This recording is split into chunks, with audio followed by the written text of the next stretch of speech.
Later that morning, I had a second visitor. A woman. Long brown hair, pale blue eyes, olive-colored skin, carrying a garment bag. She was short, but powerfully built, with good muscle tone in her arms, aside from a slight stiffness in her back, which you'd have to know her to notice. The only flaw she had were her hands. They were scarred from years of climbing. "Sorry I couldn't get here sooner," Mom said, "with the twins and the attorneys and—" "That's okay," I interrupted. JDC was at least an hour and a half drive from our loft in Manhattan. In addition to everything else, Mom had worked full time at a bookstore she and a friend owned. Still, I would have liked to have seen her before this. She walked over to where I was sitting and looked at the scabs on my face. "Ugly," she said. "Thanks." She started pacing. How are the twins?" "They haven't stopped crying since you got busted." I winced. It was one thing to upset my mom, but I didn't like upsetting Patrice and Paula. Two peas in a pod, as Mom and Rolf called them, or pee-pee, as I called them, which always made them giggle. They were 6 years old and looked up to the third pea, me, like I was a god. "You've really done it this time, Peak. 6 skyscrapers? They're going to eat you up and spit you out.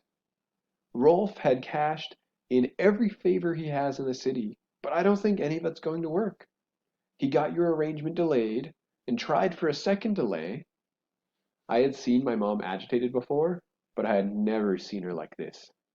She was pacing the small holding cell like a caged leopard, hoping that the publicity would die down. But after last night, that's all down the tube. The district attorney, who Ralph went to school with, and the judge nixed the idea. Wait, I said. "What happened last night?" She stopped. She stopped pacing and glared at me with her mouth open and her eyes wide. "You didn't hear?" I shook my head. "A boy fell from the Flatiron Building. He's dead." I stared at her. "What does that have—" "To do with you?" she yelled. "It's because of you, Peak. The boy had all your news articles pinned up in his bedroom. He had a can of blue spray paint in his pack. He had never been climbing in his entire life, which explains why he only made it up 75 feet. But the fall was enough to kill him, and enough to keep you in jail for the next 3 years." "What?" I was on my feet now. "Unbelievable!" She let out a harsh laugh. "You're circling the drain, Peak, and you don't even know it." Circling the drain, a term from our past lives out west. I hadn't heard it in years. "What do you mean 3 years?" "And 3 months," she said. "That's when you'll be 18." I started pacing now. All I did was climb the Woolworth building. I didn't brag about it or post it on the internet. It was my little secret. My way of, well, I don't know exactly why I have done it. I felt bad about the other boy, but it wasn't my fault. "Did you tell Dad?" I asked, meaning my real dad, not Rolf. This elicited some harsh laugh. This elicited another harsh laugh. "He's in Nepal. I left his message with a Sherpa who barely spoke a word of English. I'm not even sure why I called him. Desperation, I guess." She took a deep breath. "Look, I have to go. Rolf and I are meeting with the attorneys." "Attorneys? I thought Rolf would be my attorney." "Two of them. Rolf can't represent you. He's your stepfather. It's a conflict of interest." Do you think—" Her whole demeanor changed when she noticed how scared I was. She softened, and her pale eyes filled with tears. "I hope so, Peak," she said quietly, "but I'm not optimistic. The city wants to make an example out of you."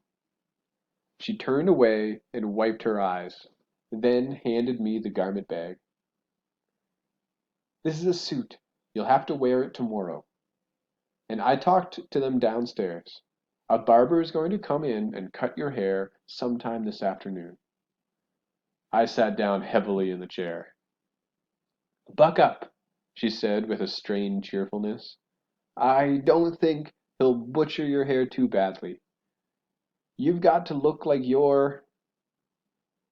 I'm not worried about my hair. I'm worried about those 3 years. I'm already going crazy in here. I can't.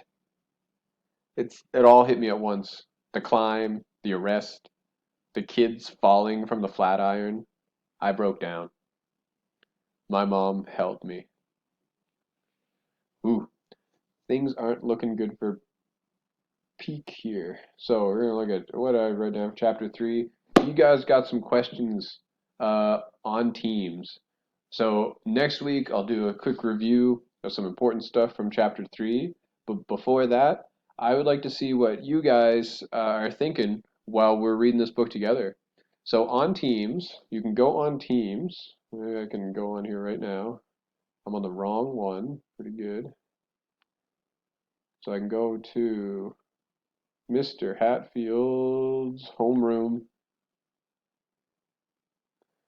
And Mr. Bordage already posted some stuff. It's pretty cool.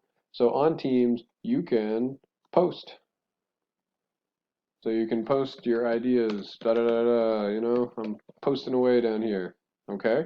So I want you guys to answer these 3 questions. So just make a post and answer each question in 1 or 2 sentences, okay? So the first one, what is a question you have about the book? What is something that you're just wondering about? Question 2, what is the connection you have with the book? And remember, it can be really simple. It could be some other movie or TV show about mountain climbing, or another book about mountain climbing that you've read before. Perfect. Okay? Could be something about Peak that reminds him of you. Something about your family that reminds you of Peak's family. It could be about a time you got in trouble that reminds you of how Peak is getting in trouble. Okay? And question number 3, what is a prediction you have about what will happen in the book? So I want you to make a prediction. What do you think will happen next in the book and why? So use the things in the book and try to make your best prediction. Okay? I'm excited to read those. I'm excited to continue this story. I'm really enjoying it so far. I've read a little more ahead, but I'm going to try to finish it this weekend or next week. Super excited. I hope you guys have a great week and a great weekend. Be good to your parents. This is a stressful time for everybody. Make it as easy as possible for them, of course. And if you have any questions, get your parents to contact me. I can give you guys calls, or we can maybe be able to set up a time when I'm available online for on this Teams. We can connect with video chat. But yeah, if you have any questions, get in contact. I'm going to be available all week. Miss you guys. Have a great weekend.